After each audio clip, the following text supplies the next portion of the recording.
Pinatututukan ni Pangulong Bongbong Marcos ang kawalan pa rin ng kuryente at tubig sa Catanduanes at ang pagbangon ng mga nawalan ng tirahan.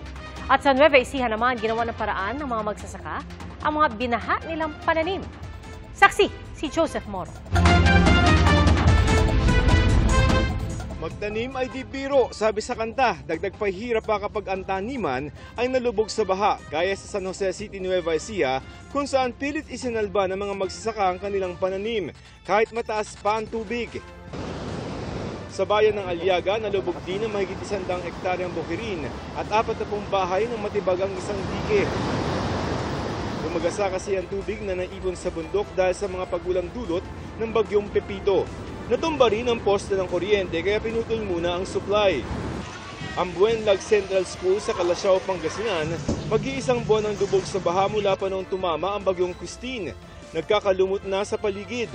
Apektado ang in-person classes na mahigit 700 estudyante.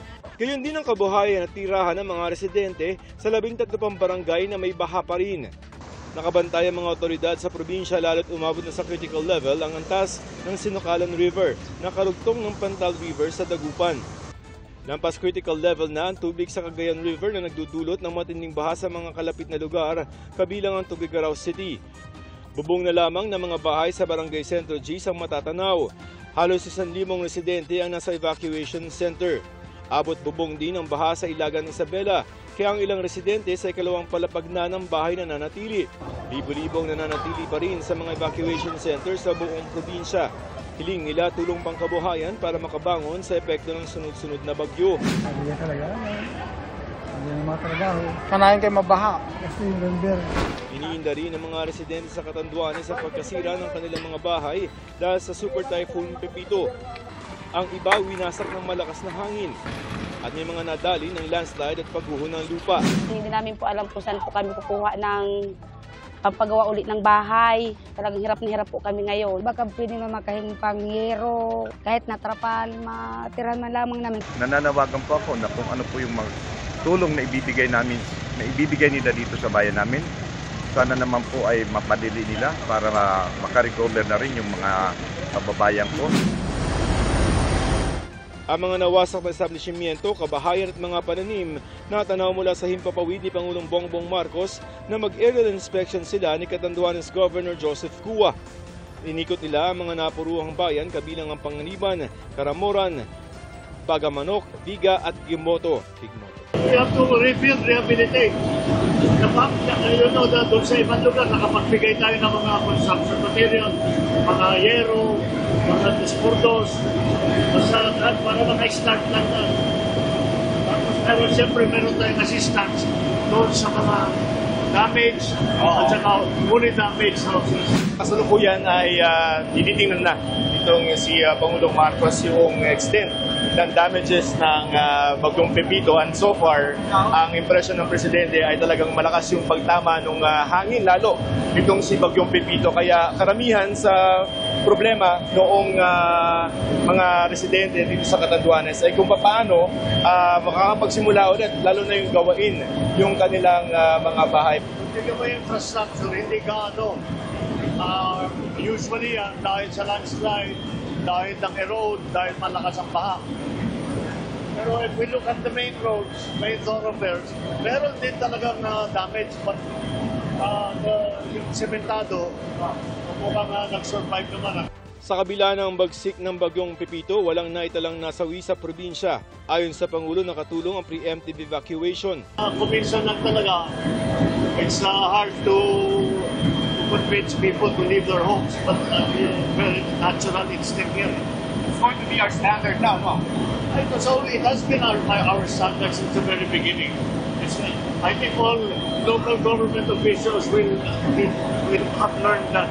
Bukod sa pagbibigay ng construction materials, pinatututukan din ng Pangulo ang kawalan ng tubig pa rin ngayon sa probinsya kaya magpapadala ng water filtration devices. 13 lamang sa 315 ng mga barangay ang may kuryente kaya hihiramin ang mga linemen ng gobyerno sa mga karatig probinsya. Magpapadala rin daw ng mga satellite communication equipment sa mga bayang walang signal. Para sa GMA Integrated News, Joseph Morong, ang inyong saksi. Mga kapuso, magiging malamig na ang simoy ng hangin. Opisyal na pong inanunsyo ng Pag-asa ang simula ng amihan season. Ang amihan o northeast monsoon magdadala raw ng malamig at tuyong hangin sa malaking bahagi ng bansa. Kaya asahan na ang paglamig ng temperatura at ang pagtaas ng atmospheric pressure sa Northern Luzon bukas. Pero babala ng Pag-asa, asahan din ang maalong karagatan lalo na sa seaboards ng Luzon. Nangangaring maudlot ang kasal ng isang babae sa Negros Occidental dahil imbis po na makakuha ng Senomar o Certificate of No Marriage, laking gulat niya nang madiskubring kasal na pala siya at sa taong hindi naman niya kilala. Saksi, si Adrian Prietos ng GMA Regional TV. Sa susunod na buwan na sana ang kasal ni Evelyn sa kanyang partner kaya naayos na niya ang mga requirement. Dahil masela ng pagbubuntis, pinaproseso niya sa kakilala ang pagkuha ng Certificate of No Marriage o Senomar sa PSA Negros Occidental sa Bacolod City. Pero nang tingnan niya ang dokumento, imbes na Senomar, ang nakuha niya Certificate of Marriage. Nabalaan kong kasado na ako nakibutid ko kag nagpamangkot gid ko nga natabo ni tanan nga wala man ko kaagi kasal. Batay sa dokumento, ikinasal si Evelyn noong November 16, 2023 sa Valenzuela City sa isang Indian national. Tanong ni Evelyn, Paano ko nakasal sa tao nga hindi ko kilala? hindi raw niya kilala ang Indian national at hindi pa siya nakapunta sa Valenzuela. Ang nakapagtataka pa raw, tama ang personal details ni Evelyn na nakalagay sa certificate. Nakatakdang pumunta sa PSA sa Bacolod si Evelyn para sa investigasyon. Tani, buligan yung gid ko, maastasan o.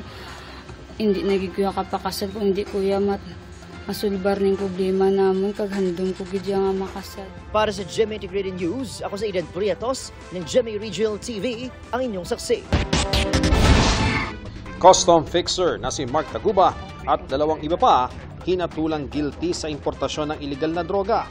Kaugnay ito ng 6.4 billion pesos na halaga ng shabu na ipinuslit mula China at nadiskubre sa isang warehouse sa Valenzuela noong 2017. Ayon sa Manila Regional Trial Court Branch 46, malinaw na napatunayan ng prosekusyon na nakapagpasok ng droga sina Taguba, ang dami consignee na si Erin Tatad at ang negosyanteng si Kenneth Dong. Sinintensyahan sila ng habang buhay na pagkakakulong at pinagmumulta ng tig-kalahating milyong piso para sa paglabag sa Comprehensive Dangerous Drugs Act. Napatunayan din daw na may conspiracy o sabwatan ng tatlo para maipuslit ang iligal na droga sa bansa. Sinusubukan pa ng GMA Integrated News na makuha ang panig ng mga nahatulan. US Defense Secretary Lloyd Austin naniniwalang magiging mahalaga pa rin ang Pilipinas para sa kanilang bansa sa gitna ng nalalapit na pagpasok ng Administrasyong Trump. This is an important country, not only to me, but to people in both parties back in the United States of America. We consider you to be more than just allies. We're family. And I cannot imagine a day when the United States of America and the Philippines aren't closely aligned. Sinabi ito ni Austin nang magtungo siya sa headquarters ng AFP Western Command sa Palawan kasama si Defense Secretary Gilbert Chodoro. Ininspeksyon nila ang bagong T-12 Unmanned Surface Vessel o USV na binili ng Pilipinas sa Amerika. Tila drone ito pero imbes na sa ere ay sa dagat pinapaandar. Para sa GMA Integrated News, ako si Ian Cruz, ang inyong saksi. Isang lalaki ang pinatay sa saksak habang nasa loob ng kanyang sasakyan sa Maynila. Saksi, si Marisol Abdurrahman. Bandang alas 6 ng umaga kanina, nang mapansin ng security guard na si Ismael Abede na nakahazard ang isang sasakyan sa Padre Alge at Abad Santos Street sa Maynila. Nagulat siya nang makita ang sakay sa loob, isang lalaking duguan at wala ng buhay. Nung medyo tumagal na, nakahalata na yung mga traffic, sinilip nila. Nung silipin nila, nakahanusan niya yung driver.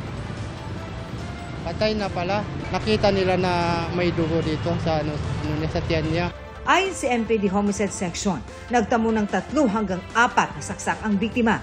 2 or 3 yung sa may bandang kaliwang paa sa hita at sa kanyang binte. Meron din siyang sugat sa may kaliwang braso niya. Sa kuha ng CCTV sa lugar, makikita ang sasakyan na naka-hazard sa gilid ng kalsada. Maya-maya, tila nagkakagulo na sa lugar hanggang dumating na ang mga pulis. Bago nito, nakuhanan sa CCTV ang isang lalaki na naglalakad palapit sa sasakyan. Tila inundayan ng saksak ang driver saka naglakad pabalik. Base sa investigasyon ng homicide ng MPD, nakaparada ang sasakyan ng biktima nang lapitan siya ng suspect. Pagdating ng suspect mo doon sa may bintana, pagtapat niya, di ba? Nakita natin na agad itong inundayan ng saksak yung biktima natin, paulit-ulit. Nakita mo rin yung kanyang gigil ba doon sa pagsaksak. Inaalam pa ang motibo sa krimen. Napadaan lang, magkasama ba talaga sila bago yung pangyayari na yon? Para sa GMA Integrated News, Marisol Abduraman, ang inyong saksi. Mga kapuso, maging una sa saksi. Mag-subscribe sa GMA Integrated News sa YouTube para sa iba't ibang balita.